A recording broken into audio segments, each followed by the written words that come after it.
ഇന്ന് തന്നെ ഡൗൺലോഡ് ചെയ്യൂ. കാണൂ നിങ്ങളുടെ ഫേവറേറ്റ് ഷോസ്. ശ്യാമ മാഡം,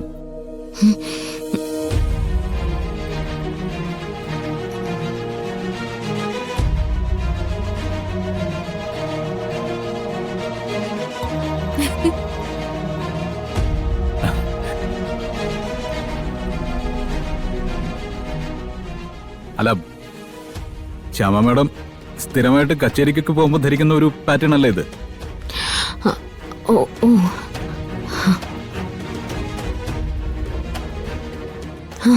അതെ അതെ.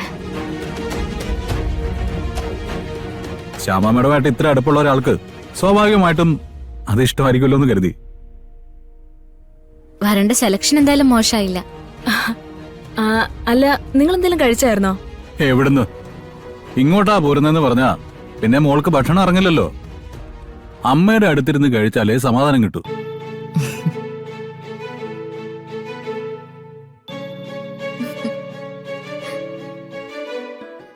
അതും ചുമ്മാ അടുത്തിരുന്ന് കഴിച്ചാ പോരാ, അമ്മ വാരി കൊടുക്കുകയും വേണം, അല്ലടോ? അതൊക്കെ എനിക്ക് കിട്ടിയ ഒരു അനുഗ്രഹമല്ലേ. എന്നെ പ്രസവിച്ച അമ്മ ഒരിക്കലെങ്കിലും എനിക്ക് വാരി തന്നിട്ടുണ്ടോന്ന് എനിക്ക് അറിഞ്ഞൂടാ.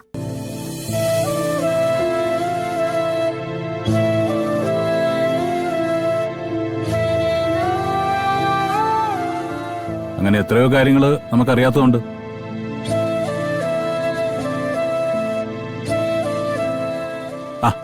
അത് വിട്.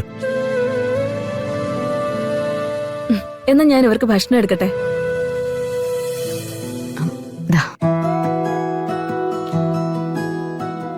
മോളെ, ഇപ്പോ പ്രശ്നങ്ങളൊന്നും ഇല്ലല്ലോ?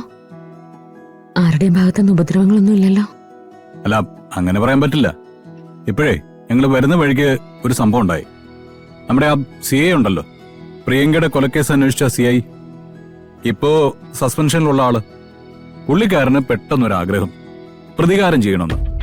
ഞങ്ങൾ ഇങ്ങോട്ട് വരുന്ന വഴി ആള് ഞങ്ങളുമായിട്ട് മുടക്കി. അയ്യോ, എന്നിട്ട്? സാറിന്റെ ദേഹത്ത് ഇപ്പൊ യൂണിഫോം ഒന്നും ഇല്ലല്ലോ, അതുകൊണ്ടാ. അയ്യോ, വഴക്കായോ? വരട്ടുക മാത്രല്ല, അയാളെ എടുത്തിട്ട് നന്നായിട്ട് തല്ലുകയും ചെയ്തു. വരുൺ, അങ്ങനെയൊക്കെ ചെയ്താ അവര് പ്രതികാര ബുദ്ധിയോടെ വേറെ എപ്പോഴെങ്കിലും... അങ്ങനെയൊക്കെ പേടിച്ച് ജീവിക്കാൻ പറ്റുമോ? ശത്രുക്കള് ആർക്കാ ഇല്ലാത്തത്? പിതാമേടത്തിന് ശത്രുക്കളില്ലേ? നമുക്കൊരു ശത്രു ഉണ്ടെന്നും പറഞ്ഞ് പുറത്തിറങ്ങാതിരിക്കാനൊന്നും പറ്റില്ലല്ലോ. ശത്രു അവന്റെ ബലം കാണിക്കുമ്പോ നമ്മൾ തിരിച്ചു അത് കാണിക്കണം.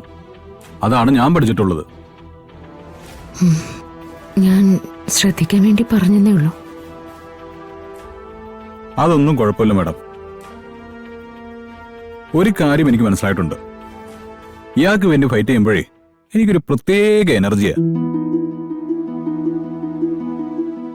അമ്മയുടെ മകള് അത്രയ്ക്ക് എന്റെ മനസ്സിലുണ്ട്.